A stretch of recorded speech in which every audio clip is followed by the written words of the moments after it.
Kalau numerasi mereka tuh kalau untuk hitung-hitungan gitu kan, mereka tuh bisa gitu. Mereka tuh kesulitan cuma di literasi itu. Nah kalau untuk numerasi kami kayak bikin kartu blok gitu dari kartun bekas.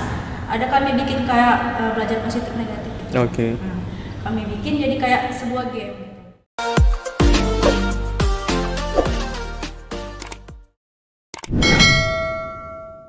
Halo Sobat Mutiara, kembali lagi di podcast USM Indonesia, podcast cerdas berkarakter.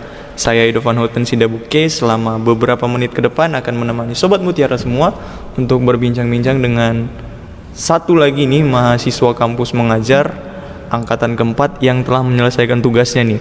Saat ini kita bersama dengan Kak Putri. Halo Kak Putri, selamat sore Kak. Sehat Kak? Sehat. Oke, silakan perkenalkan dirinya Kak. Halo Sobat Mutiara, perkenalkan nama saya Putri Cikita, salah satu mahasiswa kampus mengajar angkatan 4 dari Prodi S1 Ilmu Komunikasi. Oke, satu ilmu komunikasi. Kak Putri, kalau boleh tahu saat ini di semester berapa? Sekarang di semester 6. Di semester 6, berarti ikut di kampus mengajar ini saat semester 5 ini ya? Semester 5. Nah, kita akan ngulik-ngulik nih Kak, tentang perjalanan Kakak selama menjalani kampus mengajar dari awal sampai Kakak telah selesai nih dari kampus mengajar angkatan yang keempat.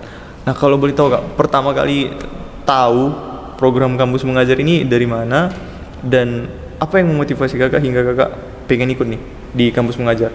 Kan Kakak dari Prodi Ilmu Komunikasi. Nah, kenapa nih memilih ikut kampus mengajar? Karena kan variasinya ada magang saat itu ya. Kenapa lebih memilih kampus mengajar? Pertanyaan awalnya dari mana ya? Dari Kak Prodi nih, nge-share ke grup WA. Terus saya ikut Zoom-nya, kan ada Zoom sama dari Makarim ya, Pak Menteri ya.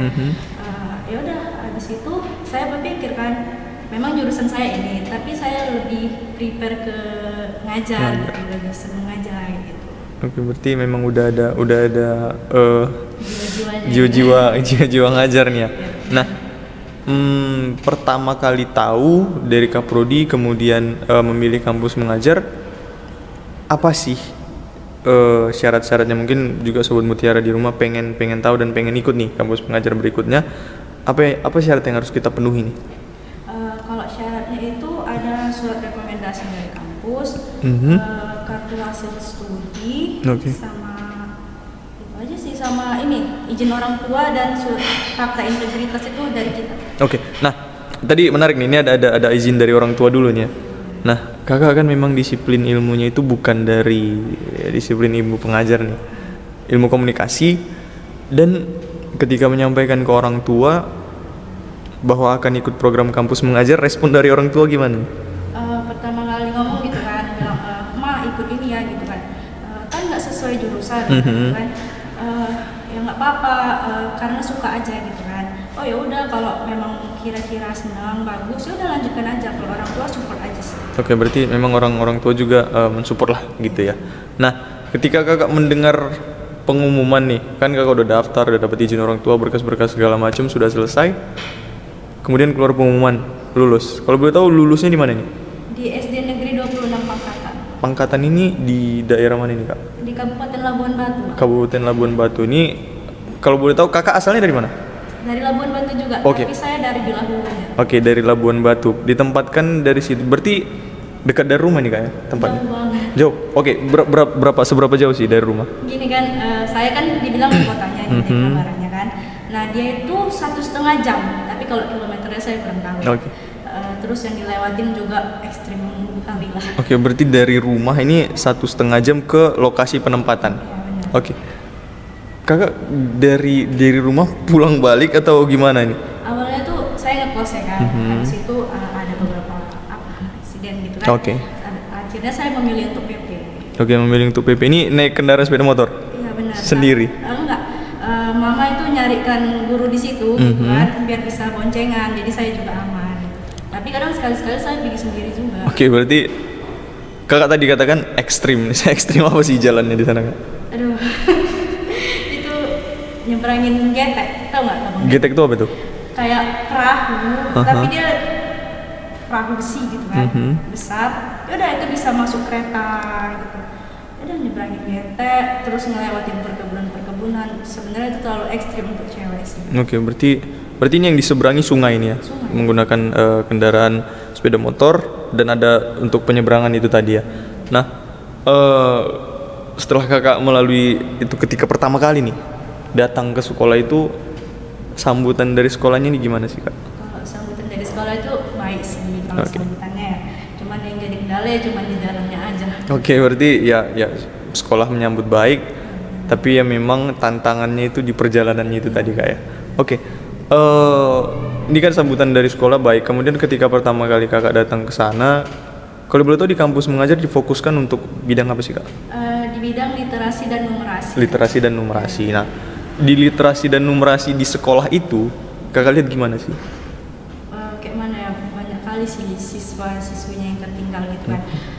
Ada yang dia itu kelas 3 SD itu belum bisa baca sama sekali. Kenal huruf pun dia cuman kenal A, B, C doang, sisanya itu dia nggak kenal. Artinya dia cuman tahu huruf tapi tidak bisa kalau kita padukan seperti tulisan baca gitu, dia nggak bisa membaca gitu. Nah, sebelum lebih dalam kita bahas ke sana, di sekolah tersebut kakak penempatannya sendiri atau ada orang lain? Kami itu berenam. Berenam. Dari Sari Mutiara ada berapa orang? Sari Mutiara cuma saya. Cuman sendiri ya. Berarti ini yang lain dari kampus mana aja nih kak? Mayoritasnya itu dari Universitas Labuan Batu. Yang dari Medan itu cuma ada 2 orang. Saya sama anak Universitas Katolik Santo Thomas. Oke, berarti dari Medan nih 2 orang. Kemudian yang 4 lagi memang ya udah biasa di daerah situ gitulah ya kak ya. Nah, dengan melihat kondisi sekolah siswa-siswi di sana yang memang minim dari segi literasi dan numerasi, teman-teman di sana melakukan program apa saja sih untuk meningkatkan kemampuan siswa ini? Kalau untuk program kami yang utama itu bikin, karena di sana belum ada perpustakaan kan, karena ruang kelasnya juga cuma sedikit gitu. Terbatas ya.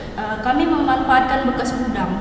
Bekas gudang itu kami bikin untuk perpustakaan mini, dan kami juga ada bikin program donasi buku, dimana itu melalui sosial media kami masing-masing.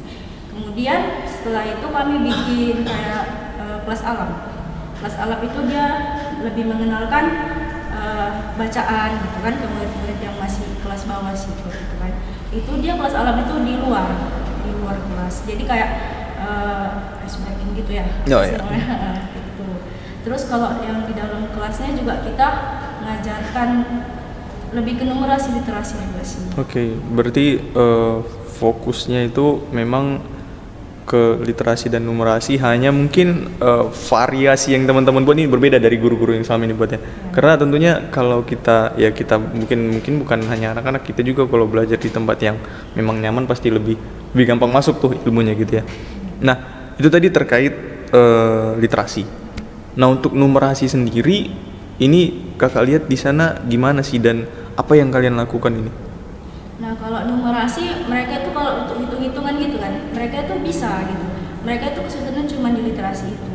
Nah, kalau untuk numerasi kami kayak bikin kartu blok gitu, dari karton bekas. Ada kami bikin kayak belajar positif negatif gitu. Oke. Nah, kami bikin jadi kayak sebuah game gitu. Misalnya positif 20 lari ke sini gitu. Bisa lah ya Bang tahu. Oke, berarti meramu bagaimana supaya pelajaran itu tidak menjadi boring gitu ya. Teman-teman siswa-siswi di sana juga menjadi tertarik lah untuk belajar. Nah, kalau dari pembagian nih, saya mau tanya tentang pembagian di sana tadi berenam ya kak ya. Pembagiannya untuk penanganan literasi dan numerasi ini gimana? Karena kan kalau kita tahu, apalagi yang baru-baru ketemu, baru-baru kenal pasti ada ngerasa kayak jaga-jaga jarak nih, segan dan segala macamnya. Nah, ketika pertama kali kakak beradaptasi dengan teman-teman yang sama-sama penempatannya di sana ini gimana nih kak? Kalau pertama kali itu kayak emang benar-benar merasa asing gitu kan, apalagi mereka itu dari kampus yang sama tuh, gitu kan. Cuman itu awalnya aja sih, lama-lama mulai menyatu dan ya udah malah nggak mau pisah. Oke, berarti ya ada jadi ada awalnya yang ngerasa kayak beda, jadi ada chemistry gitu lah ya. Nah, saya mau tanya kak terkait, pasti ini kan kakak ngajar di sana SMP nih ya? SD ya? Masih dunianya main nih, masih dunianya siswa-siswi di sana untuk bermain.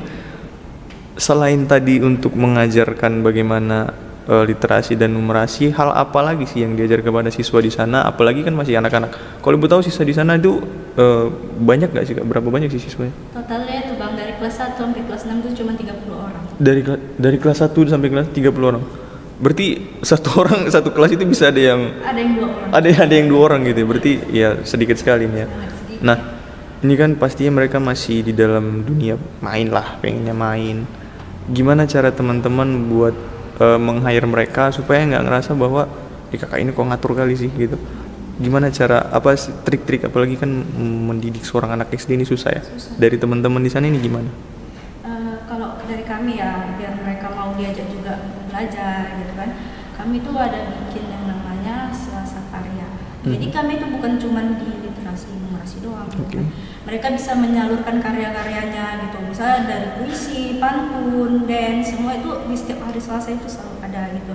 Nah kalau untuk mereka yang main-main gitu kan, ya banyak aja sih, cuman kayak kami lebih kesabarkan lagi gitu, karena kalau anak-anak nih, terutama kelas 1, kelas 2 kan bang, kalau mereka makin dimarahin, mereka makin Melunjak gitu ya. nah, yaudah, jadi kami lebih sabarkan lagi, tapi kalau udah kelas tinggi kami kami kerasin sih. Oke, agak-agak strange lah kalau untuk udah kelas 5, kelas 6 gitu kayak. Nah, selama kakak, kalau boleh tahu kakak di sana mengajar berapa lama sih? Dari bulan Agustus sampai Desember, 5 bulan ya. 5 bulan ya di sana ya. Nah, ketika pertama kali kan sambutannya baik nih. Ketika mengatakan bahwa ini udah masa akhir program nih dari teman-teman ini, gimana dari pihak sekolah maupun siswa-siswinya juga nih? Kalau dari pihak sekolah mereka juga kayak berat gitu melepaskan, mereka kayak tiap hari tuh bilang kan kalau pas kami udah mau selesai kalian kapan-kapan datang lagi lah gitu kan, main-mainnya kesini gitu. Terus kalau dari siswa-siswinya tuh sampai pas kami perpisahan nih kan ada yang nangis-nangis gitu, sampai kami apalagi kan masih anak-anak kan. Ya udah itu. Berarti ya sudah punya semacam kedekatan emosional lah dengan siswa-siswi di sana gitu ya. Nah, kalau boleh kakak ceritakan sedikit nih kak, mungkin ini kan siswa-siswi SD lah, pasti ada pengalaman-pengalaman yang mungkin unik nih buat diceritain buat Sahabat Mutiara. Boleh diceritakan pengalaman lucu, baik suka duka apapun itu. Terus pertama kali nih ya bang, kayak terus shock sih dibilang gitu. Gak expect bakal kayak gitu anak-anaknya gitu kan. Cuman ya udah kami awalnya sabarkan lagi gitu. Terus lama-lama mereka tuh semenjak kami di situ, mereka udah mulai ada perubahan, udah mulai bisa lebih sopan. Awal kami datang itu, aduh, udahlah, gak terceritakan lagi lah ya. Ya udah, semenjak kami di situ, mereka udah mulai bisa sopan santun. Gitu. Terus di sana juga, namanya juga di pedalaman. Mereka setiap hari itu pasti ada aja berantem, guru juga sampai kewalahan gitu kan. Cuman ya udah lama-lama mereka udah mulai bisa berubah. Artinya kehadiran teman-teman di sana selain transfer of knowledge, transfer of teknologi, tapi juga mendidik bagaimana supaya mereka itu memiliki ya kita bilang attitude yang baik lah di dalam bersekolah. Nah, setelah kakak selesaikan program nih, apa yang dikerjakan untuk program kampus mengajar? Setelah selesai ngajar kami tuh bikin tugas akhir, ada laporan akhirnya. Udah bikin laporan akhir, terus diserahkan ke ke Kemendikbud, terus ke Kor-PT. Udah gitu aja. Oke, berarti setelah selesai program juga ada tanggung jawab akhir nih, yaitu laporan akhir yang harus dilaporkan. Ini kolektif atau sendiri sih kak? Sendiri bang. Nah, itu masing-masing. Cara pengerjaan kakak saat itu gimana nih? Mungkin ini lagi jalan juga kalau nggak salah yang angkatan kelima ya. Ini mungkin juga bisa jadi ya pelajaran lah buat mereka untuk mengerjakan laporannya. Kalau laporan itu kan bang, dia dari laporan kita keseharian kita gitu kan. Kalau saya cara ngerjainnya itu dari laporan mingguan. Kan kita tuh disuruh tiap minggunya itu bikin laporan kan. Ya udah itu saya rangkum gitu kan. Nanti juga di laporan itu diminta gitu laporan tiap minggunya, dokumentasinya. Ya udah saya lihat aja dari laporan saya yang mingguan itu, terus saya rangkum gitu. Jadi lebih gampang sih jadi buat. Artinya memang laporan harian itu kita selesaikan, di laporan akhir nanti ya tinggal menyatukan dari laporan harian ini tadi gitu ya kak ya. Tinggal enaknya aja gitu ya. Oke, terakhir nih kak, sebelum kita tutup, ini kan lagi kakak udah selesai kampus mengajar angkatan 4, ya kita berharap tetap adalah kampus mengajar angkatan 6, 5, 7 dan segala macamnya. Mungkin kasih tips buat Sobat Mutiara yang lagi jalanin program kampus mengajar angkatan 5 nih. Dan juga mungkin Sobat Mutiara yang jadi mendengar ini jadi kepengen nih lebih memberikan motivasi lagi buat Sobat Mutiara yang mungkin ingin ikut di angkatan yang berikutnya nih Kak. Silakan Kak. Kalau untuk yang angkatan 5, semangat aja gitu ya, karena kita ini mengabdi untuk negeri ya kan. Tugas kita ini sebenarnya mulia loh, apalagi yang di pedalaman. Jadi jangan pernah berhenti, walaupun kalian ngerasa itu capek kali, tapi jangan pernah berhenti, tetap lanjutkan sampai selesai. Untuk yang selanjutnya KM selanjutnya gitu kan, ikut aja gitu, karena emang KM ini mengasihkan loh, beneran. Berarti menjadikan pengalaman tentunya bagi teman-teman kalau bisa ikut kampus mengajar, dan ini juga tentunya bisa menjadi motivasi yang lebih buat Sobat Mutiara yang lagi jalan kampus mengajar angkatan 5, karena satu hal yang teman-teman harus tahu bahwa teman-teman itu adalah orang-orang yang terpilih. Ya benar. Terpilih karena ya kita tahu banyak yang pengen ikut tapi yang nggak semua bisa terjaring gitu Kak ya. Semoga teman-teman yang lagi jalan tetap semangat, juga jangan malas-malasan, dan apalagi yang penempatannya di pedalaman ya mungkin yang juga mengurus untuk SD gitu Kak ya, pasti emosionalnya terpancing dan harus tetap sabar, terkuras banget gitu ya, jadi harus tetap sabar. Oke Kak Putri, terima kasih sekali atas waktunya, luar biasa. Semoga apa yang disampaikan tadi bisa menjadi manfaat buat Sobat Mutiara di rumah. Itu dia tadi bincang-bincang asik kita dengan salah satu mahasiswa yang lolos dalam kampus angkatan 4 yang telah selesai menjalani programnya, Kak Putri. Terima kasih dan sampai ketemu di podcast USM Indonesia selanjutnya. Jangan lupa untuk cek kolom deskripsi karena di situ akan ada link pendaftaran, sosial media kita dan website kita, dan juga nanti bisa kita cantumkan nih sosial media Kak Putri ini. Oke, sampai di sini pertemuan kita Sobat Mutiara. Saya Edovan Hoten pamit undur diri. Sampai jumpa di podcast USM Indonesia selanjutnya. Sampai jumpa.